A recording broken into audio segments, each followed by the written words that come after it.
Hi everyone, my name is Livinus Ehioboh. I am a graduate student of Grand Kenyon University. My presentation today will be based on application of security principle.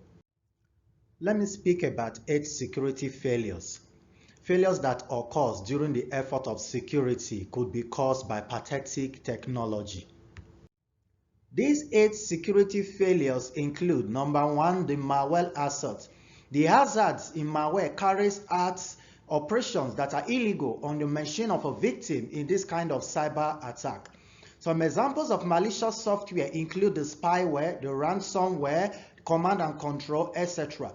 The performance of computer and networks can suffer as a result of this cyber attack, and hackers utilizes them in stealing code words, erasing data, and causing processors unfunctional. A malware infection causes harm and affects your daily business processes as well as long-term security. Number 2, I will talk about the unauthorized entry. This occurs when someone logically or physically gains access to your network or data. Disorganizing of computer services may occur. Loss of productivity may occur when lacking the ability or not able to access your resources as at when needed. Number 3, I will talk about the phishing attack. This occurs when there is a transfer of mendacious communication acting to originate from a reliable source.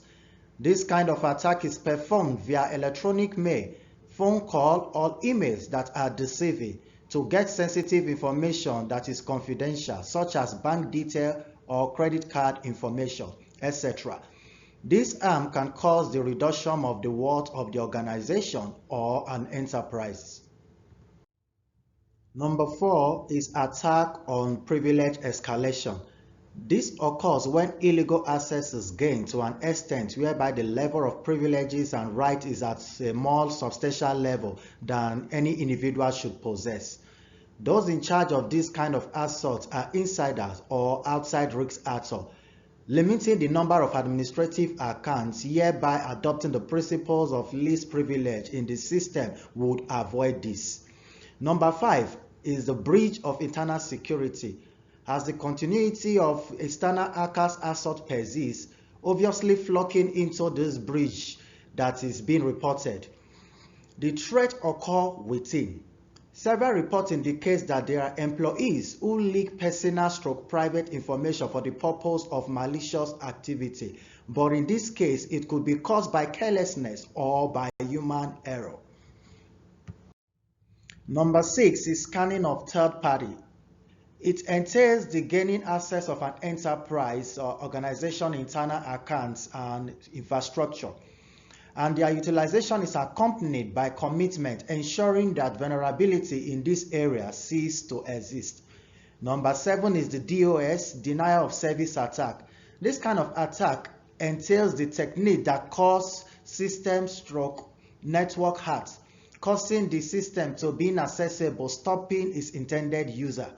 This assault is usually planned by attackers when they have an idea that the organization expects a large number of individuals to use the server.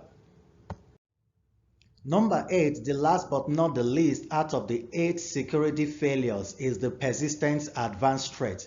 This kind of attack is when someone who is not sanctioned pushes forward in gaining admission into a network, and for a long period of time it remains hidden.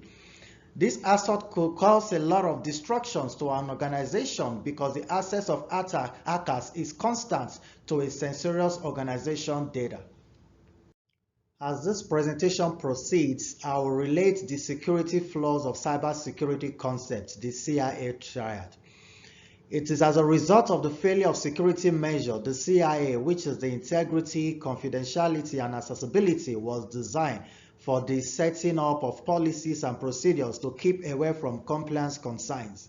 A pattern for the safety of data that is being designed to control the safety measures and rules of organization, and has several fundamental components, which includes confidentiality.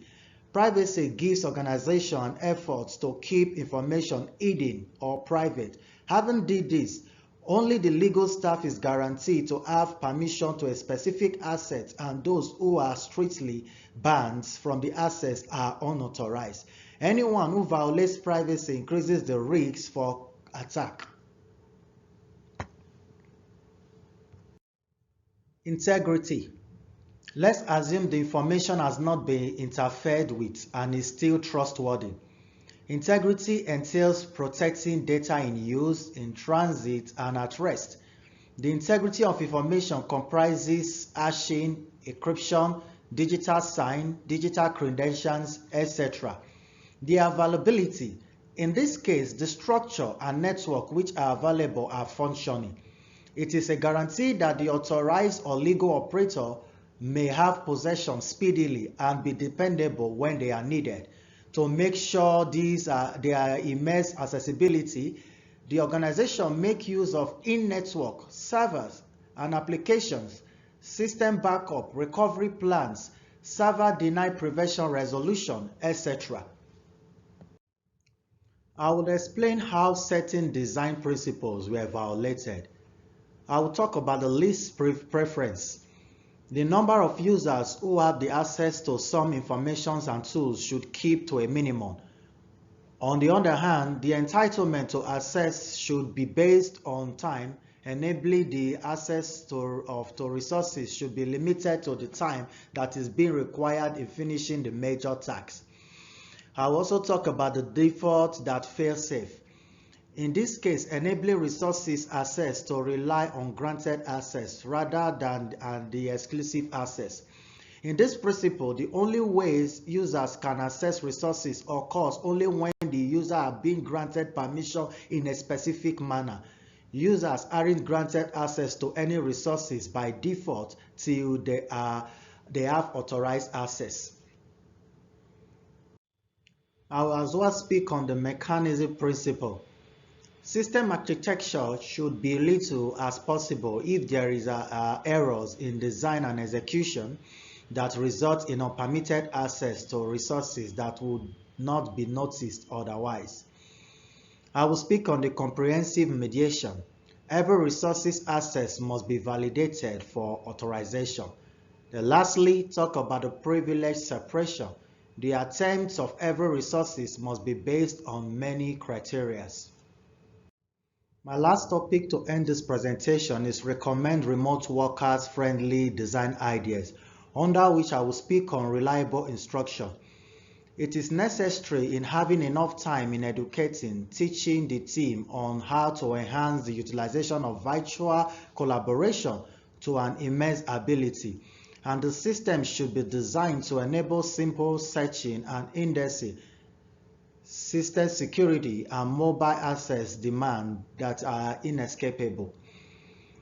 I will also speak on policies that are fair to all. Organize and invite them to social occasion, equipping them with periodical and business information which on-site is in possession or may distribute. The spirit of the team is fostered by updating distance or remote associate updated. Let me speak on support that is flexible. Create a means of support infrastructure that will designate workers who is remote inquiries and ensure to make their workers' troubleshooting tools to be current. There should be a prompt call and shipment assistance by the company or organization if problem arises in remote hardware. I will talk of change administration. Training and communication should be created to render assistance to leaders and co-workers for the purpose of moving to a new work environment. There should be trust for employees and continuous communication and listening. Ignoring them may eventually cause productivity loss. This is the end of my presentation. Thank you for listening and God bless.